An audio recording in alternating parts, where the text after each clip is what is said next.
तो नाउ अभी हम लोग डिस्कस करने वाले हैं very short answer type of question, जिसमें से आपको 6 क्वेश्चन ही बनाना है, ठीक है? तो इसमें से हम लोग हर एक क्वेश्चन को डिस्कस करेंगे। 8 क्वेश्चन दिए हुए हैं, जिसमें से हम सारा क्वेश्चन को ही डिस्कस करेंगे, ठीक है? सबसे पहले आता आता है कि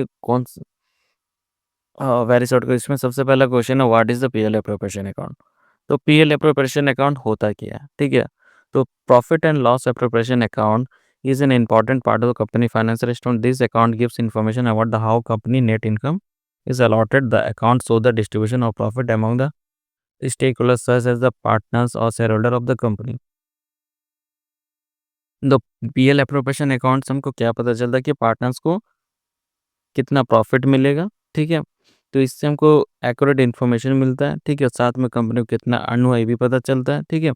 तो सम important point related to the profit and loss appropriation account. This account is prepared after the profit and loss account. तो ये अकाउंट हम लोग प्रॉफिट एंड लॉस अकाउंट बनाने के बाद बनाते हैं.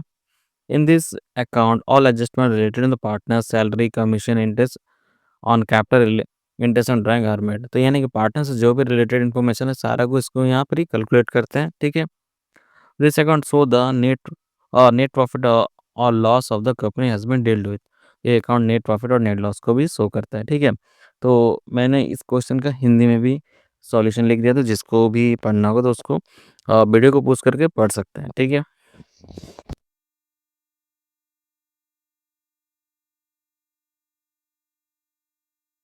नेक्स्ट क्वेश्चन है, give the formula of super profit. Super profit का क्या होता है फॉर्मूला? तो सुपर प्रॉफिट का फॉर्मूला होता है average profit minus normal profit, ठीक है? नेक्स्ट क्वेश्चन है, what is the revolution account? Revolution account क्या होता है? तो revolution account of the financial accounting tool that record change in the value of the company assets and liabilities, ठीक है? तो रिवोल्यूशन अकाउंट क्या होता है? फाइनेंशियल अकाउंटिंग टूल होता है कि वो क्या रिकॉर्ड करता है, जो कि एसेट्स का एंड लायबिलिटीज का वैल्यू में चेंज होता है, इसको रिकॉर्ड किया जाता है, ठीक है? और ये कब करते हैं? जब पार्टनरशिप का एडमिशन होता है, रिटायर होता है या फिर डेथ होता है, तब हम इसका कैलकुलेशन करते हैं, या फिर फर्म में किसी तरह का रिलेशन में चेंज होता है, रिकॉन्स्टिट्यूशन होता है, तब भी हम रिवोल्यूशन अकाउंट प्रिपेयर करते हैं, ठीक है? अब इसका पर्पस क्या होता है, उद्देश्य क्या होता है?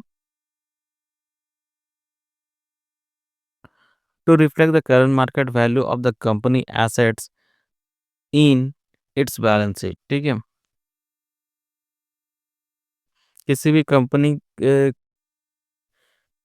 के वैल्यू को करंट बैलेंस शीट में शो करने के लिए.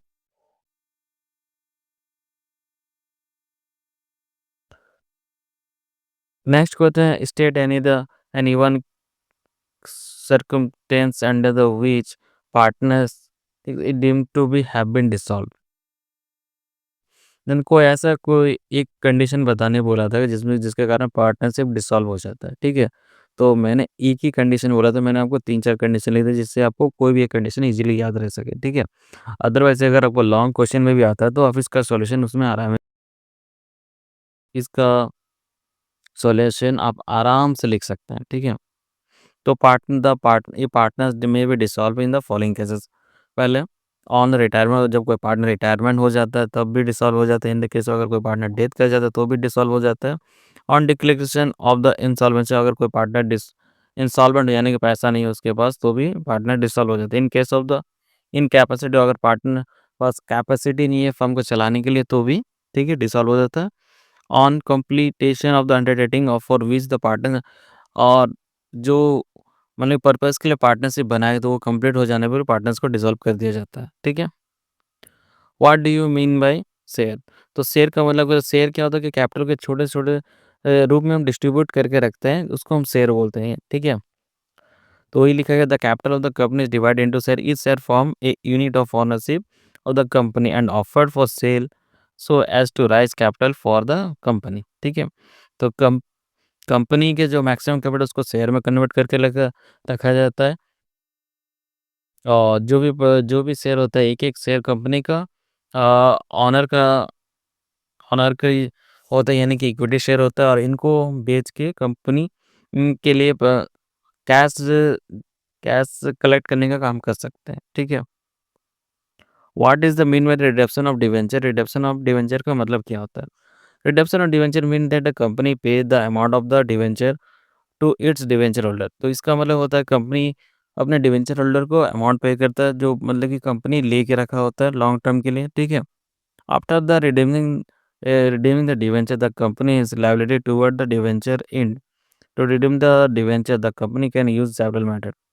अब जो पेमेंट करना होता है इसके लिए कंपनी सेवरल बहुत सारा मेथड यूज़ करते हैं जैसे lumpsum method. The company pay the bond holder a lumpsum amount on the before the due date. तो कंपनी क्या करता है यहाँ पे ड्यू डेट आने से पहले ही डिवेंचर होल्डर को सारा पैसा पेमेंट कर देता है, ठीक है?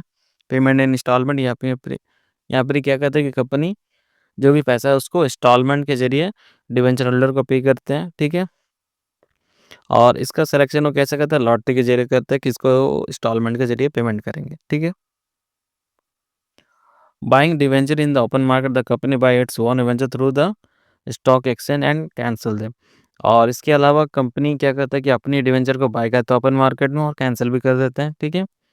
रिडम्पशन बाय कन्वर्शन या किसी भी डिवेंचर होल्डर के शेयर को ऑफर दिया जाता है कि वो अपने डिवेंचर को शेयर में कन्वर्ट कर सकते हैं। तो ये उसका हिंदी सॉल्यूशन है, ठीक है? जिसको से वो रीड करना हो तो एक बार वीडियो को पॉज़ करके ज़रूर रीड कर सकते हैं। Give the formula of current ratio का फॉर्मूला क्या होता है? Current asset divide by current liabilities, ठीक है? What is mean by the cash equivalent? तो कैश इक्विवेलेंट का मतलब क्या होता है? Cash equivalent are asset that can convert to cash quickly and are reported on the company's balance sheet. इसका मतलब होता है कि जब हम किसी को कैश में तुरंत कन्वर्ट कर सकते हैं तो उसको कैश इक्विवेलेंट बोलते हैं, ठीक है? अब एग्जांपल क्या होता है? कैश एंड कॉइन जो कि ऑलरेडी कैश में है, बैंक अकाउंट ये भी कैश में ही होता है, मार्केटेबल सिक्योरिटीज़ जिसको हम विद इन 90 डेज़ के अंदर में कैश में कन्वर्ट कर सकते हैं, ठीक है? या फिर ट्रेज़री बिल होता है जिसको हम 1 ईयर या फिर उससे भी कम में इसको हम कैश में कन्वर्ट कर सकते हैं, ठीक है?